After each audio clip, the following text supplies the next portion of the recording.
Okay guys, nandito na naman po tayo. Review lang tayo ng konti sa NoPros kasi ang dami pa rin namumblema sa NoPros. Gaya nga nasabi ko, bukod doon sa pag-check nyo ng pyesa, dapat i-check nyo rin po yung system niya. Bago kayo magpalit ng pyesa, siguraduhin nyo po na okay yung system niya. Kasi baka nagpalit ka ng pyesa, yung pyesa ang pinalitan mo is buo. Tapos yung system mo, hindi pala maayos. Papakita ko sa inyo ang sample ng maayos ang system.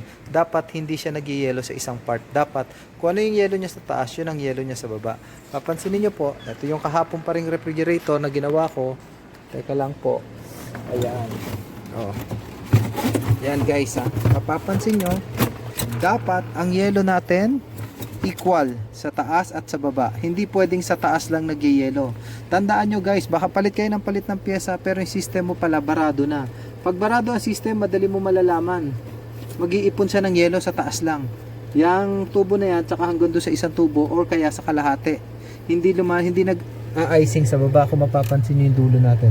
Icing, hindi po ba? Dapat ganyan ang gagawin nyo. Bago kayo magpalit ng pyesa, paandarin nyo muna yung unit. Checkin nyo po muna to. Kung okay ba yung binibigay niyan lamig, equal ba? So wala tayong problema sa system. Pero pag nakita mo nag-icing sa taas lang, system po siya. So hindi mo na kailangan magpalit. Kasi nangyayari, may nare-receive pa rin ako mga message, paulit-ulit daw yung problema. Kaya sabi niya, napalitan na daw lahat ng pyesa pero nag-yellow pa rin after 3 days. Paki-verify na po yung system natin. Sabi ko nga sa inyo, pag yan nag-yellow kalahati lang, barado sistema mo, reprocess po tayo, palit tayo ng filter. At isa pa, yung drainage line natin, siguraduhin mong nalabas yung tubig sa labas. Paano? Buhusan mo ng tubig. Pag lumabas ng maayos sa labas, di okay. Tapos, ano pa yung isang suggestion ko dati? Di ba yung heater nasa baba? Ayun yan, nasa taas oh. Dalawa yan, di ba? Isang parang nakaletter, yung nakabilog. Yung isa niya nakalubog na malapit sa butas sa drainage. Ganun po gawin nyo, tapos lagyan nyo ng alambre sa pinakababa. Doon sa, tapos i-bend mo. Kung yung ano mo, yung heater mo is diretso o kahit glass heater pa yan, ibaba mo po para maabot niya yon. Kasi pag tumulo yung tubig po doon, yun ang nagiging cause ng bubbles at naiipon, nagiging yellow. Kada andar pa tayo, kada andar, nagiging yellow siya, nagbibuild. Ngayon, pag umandar yung heater mo, hindi niya naaabot yun. So, ibaba mo po ng konti yung heater, i-bend mo ng parang letter U, parang ganyan, para lang umabot sa baba, tapos lagyan mo ng alambre na nakatusok sa drainage. Okay guys, bago ka magpalit, siguraduhin mo, okay ang system natin. Okay po, ayan. Ha? Walang kinalaman ang thermal fuse sa lamig. Ang thermal fuse is protection lamang ng heater natin. Bakit may nagpapalit ng thermal fuse? Pag nagpi-freezing ang unit. Palitan mo lang ang thermal fuse mo pag open. Bibigyan ko po kayo ng paano pag-checking ng thermal fuse. So, eto tayo. Tsaka ng bimetal. Ito po is sensor type. Mapapansin nyo, ayun yung defrosting sensor. Okay? Defrosting sensor, para pag nagde-defrost siya, yan yung magiging signal niya. Ito yung sensor ng room temperature sensor. Okay? Sa mga PCB type, halimbawa po, PCB type, sandali lang po. Halimbawa, sa PCB type, ganun pa rin ang problema, pabalik-balik, kahit nagpalit ka na ng sensor, yung sensor mo, ilapit mo sa pan. Baka hindi na naaabot nung hangin pag nagsisirculate siya. Alam nyo po, ako ginagawa ko pa minsan, dito ko na rin siya nilalagay sa loob. Pero hindi ko siya kinakapit. Nakapatong lang siya dyan. Dito na, para at least hindi siya mag-build ng ice kagad. O kaya ilagay mo dito sa gilid. Yan, yung mga sensor na yung room temperature sensor. Kasi ang room temperature sensor po, halimbawa, ito, kasi hindi natin makikita. Sorry guys, ha? Ayan, oh. Di ba ayan ang room temperature nandito, tsaka sa baba. So, baka naman kakaandar niya, hindi na siya inaabot ng hangin. So, kung dati nandito siya, halimbawa, yung isa, ilipat mo dito. Baka mas ma-applicable siya dito. Yan, sa baba. Ngayon, kung hindi pa rin at ganun pa rin problema, tanggalin mo na siya dyan. Meron pa yung labasan ng hangin dito, ilapit mo rin siya dito. Dito mo siya idikit, lagyan mo ng masking tape. Yung pinaka-wire lang, wag yung sensor na yung ulo. Ilagay mo dito, sa loob ha, para at least, pag bumuga yung hangin, lalabas. Okay po, ganun na nangyayari ha. Lagi nyo tatandaan. Pag sensor type, ilipat mo yung sensor kung saan merong lumalabas na hangin para mabilis mag-cut off yung refrigerator. Baka naman po kasi andar lang siya ng andar at hindi na siya nagka-cut off. Kasi nga hindi na siya naaabot ng circulation, air circulation. So, andar na andar si compressor, hindi nagka-cut off hanggang mag-build out na ice. So, ilipat mo yung sensor kung saan may hangin. Tansyahin mo po, pag umandar yan, may masasalat kang hangin. Doon mo siya ilapit. Okay po, pag hindi pa rin umubra, ilagay mo malapit na sa evaporator. So, papakita ko naman paano pag-check ng bimetal at thermal fuse bago po kayo magpalit. Hindi basta-basta palit. I-check nyo po muna. Okay, balik tayo sa ibang video. Okay guys, meron tayong bimetal at thermal fuse. Ito yung thermal fuse, ito yung bimetal. Paano daw pag-check? Pansinin nyo, ang thermal fuse kulay dilaw at kulay black. So, sabi ko, di ba, always close. So, meron tayong nade-detect kasi nga shorted siya. Bimetal, always open. So, wala tayong nade-detect. O, ayan po ang bimetal, kulay gray at blue. Ayan po. Para makita nyo, kulay gray at blue. So, wala tayong ma-detect. May pinalamig akong bimetal. Ito po. Kukunin ko lang ha. Oh, ito na yung malamig na bimetal. Papansinin nyo po, para ma-detect mo, nilagay ko lang sa freezer, meron na siya. Yung isa po, yung nasa taas, wala. Ito, meron. Wala. So, ganun lang po ang pag-check ng bimetal. Lagay mo lang sa freezer, baka sabihin nyo, oh, yung thermal fuse natin, meron din. Yung bimetal, meron. Kasi, malamig pa po siya. Yan lang ang pag-check. Lagay mo sa freezer, o ayan, no, nag-yellow-yellow pa. Okay po guys, para hindi malito yung iba paano pag-check ng bimetal. Thank you. Ito naman guys, may pinapare ako sa inyong thermostat. Ito yung thermostat. Paano pag-check ng thermostat? Kasi isa din sa nagiging cause bakit nag-overfreezing ang ating refrigerator. Kasi sobrang lamig na, tapos hindi na nagka-cut off. Kung papansinin nyo po, itong thermostat natin, meron siyang, dahil shorted nga po siya lagi, yan naman, namatay. Yan po. Meron siya. Kasi kahit po ilagay natin sa minimum, meron pa din siya. Hindi siya nagka-cut off kasi po, hindi pa siya nalalamigan. So, meron po ako papakita sa inyo naman na isang thermostat na malamig na nag-cut off. Para ho malaman nyo, isa rin sa mga cause ng freezing, baka yung thermostat mo hindi na nagka-cut off. Papansinin nyo po, ipapasok ko siya sa freezer. Sandali lang po. Ayan guys, hawak ko na yung thermostat na isa. Mapapansin nyo po, eto wala na. Hindi na siya kasi nag-cut off na siya. Ayan o, mapapansin nyo. Ilalagay nyo lang po sa freezer side para malaman nyo. Kung mapapansin nyo isang thermostat natin, meron pa din. Kasi hindi pa siya nalalamigan. Pero ito isa, pansin nyo, sinuksok ko doon sa gilid. Ayan po lang ang pag-test nyan. O, hindi siya. Okay guys, gaya na nasabi ko, bago po kayo magpalit ng mga pyesa, sisiguraduhin nyo rin po na okay. Kasi yung iba sabi nakapagpalit na ng bimetal, nagpalit na ng thermal fuse. Uulitin ko po ha, ang bimetal open, magsho-short siya pag sobrang lamig. Okay po. So ilagay mo sa freezer para ma-check mo pag nag-short. Ang thermal fuse wala pong kinalaman sa paglamig o sa pag-freezing. Maliban na lang kung open kasi hindi aandar ang heater. So madali na i-detect to. Pag nag-open, palitan mo. Pero pag short, ba't mo papalitan? Kasi nga, connection lang naman sa heater to eh. Oh, at isa pa, ang thermostat.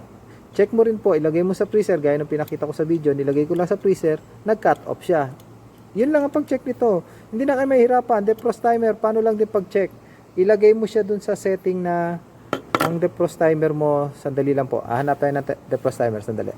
Click tayo, may nakuha na akong defrost timer. Paano pag-check ng defrost timer bago ka po magpalit? Siguraduhin mo, naka-defrosting tayo sa heater. Kung mapapansin nyo, di ba, 4 siya.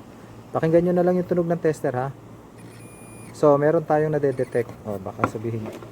Ayan po. Defrosting. Yung dalawa. Yung, ayan po, yung dalawa sa, yung kumbaga, number 2 and 3. Pag pina-under ko yung ating timer, nilipat ko sa ibang function. Yun, narinig nyo yung tick, lumugatok. Ito na yung normal operation, ang under compressor. O, ayan po. So, yung kanina chinecheck nating dalawa, wala na. O, eto, meron. O, naririnig nyo? Ibig sabihin, buo yung timer natin. Kung magbabase tayo dun sa kanyang, pag contact tracing tayo. Pansinin nyo, ayun. Diba narinig nyo? Tingnan natin. Kung hindi ako sumablay ha. Kasi minsan nasa blay ako eh. O, sablay na naman. May hirap to kasi eh. Pansinin nyo yung tutunog ha.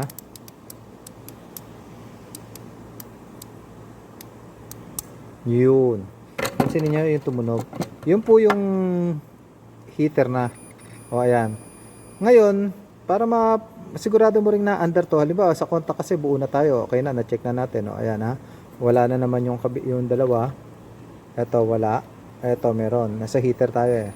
So, di ba sabi ko sa inyo, after 6 hours, under to, dali lang po Okay guys, may tumawag sa akin. So, yung balik tayo, paano naman malalaman, di ba, na-check na natin yung 3 connection niya, kung mapapansin nyo, 1, 2, 3, 4. So, hanapin mo lang yung connection. So, itong dalawa, connection ng compressor. Tapos, yung dalawa ulit, connection na heater. Alin yung connection ng motor nito, yung gear. So, makikita mo naman po dyan, nakalagay din doon sa mga drawing niya. So, ang gawin mo, ipihit mo, di ba? Sabi sa inyo, ipihit mo, alamin mo, yung pinaka-defrosting niya. Ayan, tutunog. O, yun. So, ayan, normal operation niya ng compressor.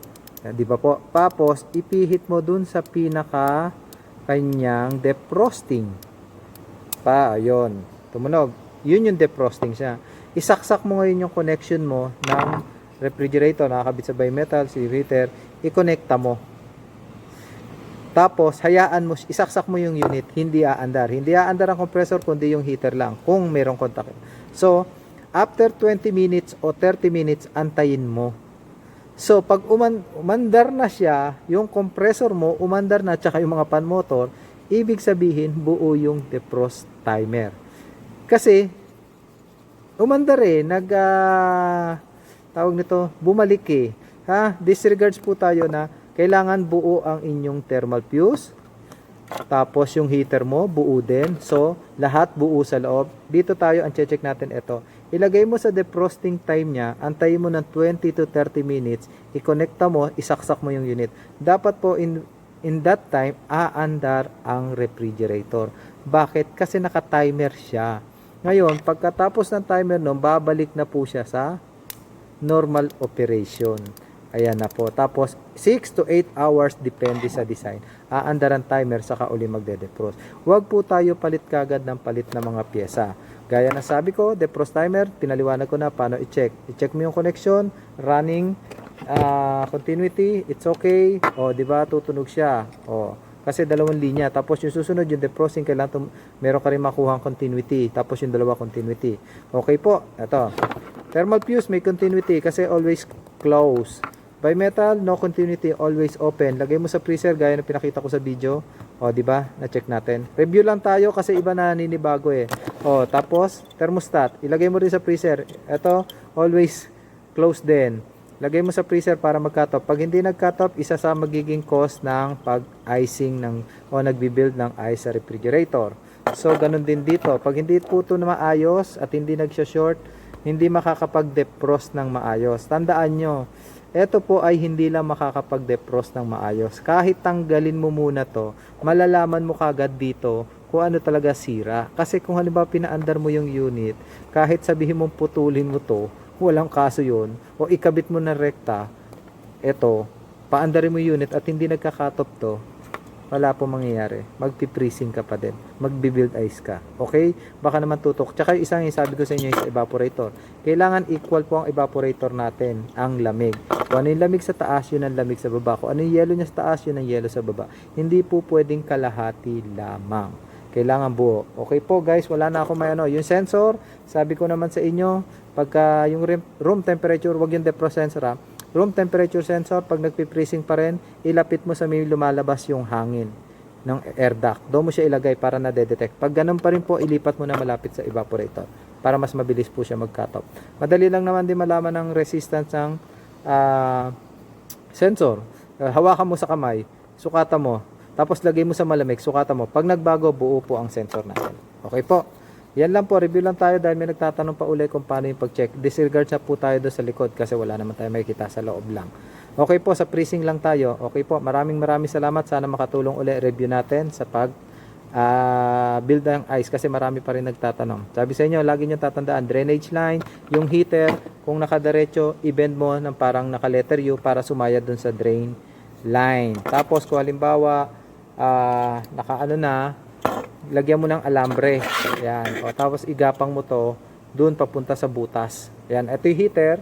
Igapang mo yung alambre para makatulong hindi mag-build ng ice doon sa butas. Okay po. Wala na. Ito na yung mga pyesa. Napakita ko na rin naman sa video yung ano pati sensor, wala naman ako sensor. Salamat po. So ulitin, thank you guys. Maraming lahat. Salamat po at tumataas yung ating mga viewers sa ating YouTube. Muli, nagpapasalamat ako at pahingi po uli ng inyong tulong, pa-subscribe, like, and share na aking video para sa mga ibang technician at kahit no sa mga customer nyo. Mag-iingat po tayo guys dahil may COVID. Salamat po at God bless po sa lahat. Thank you.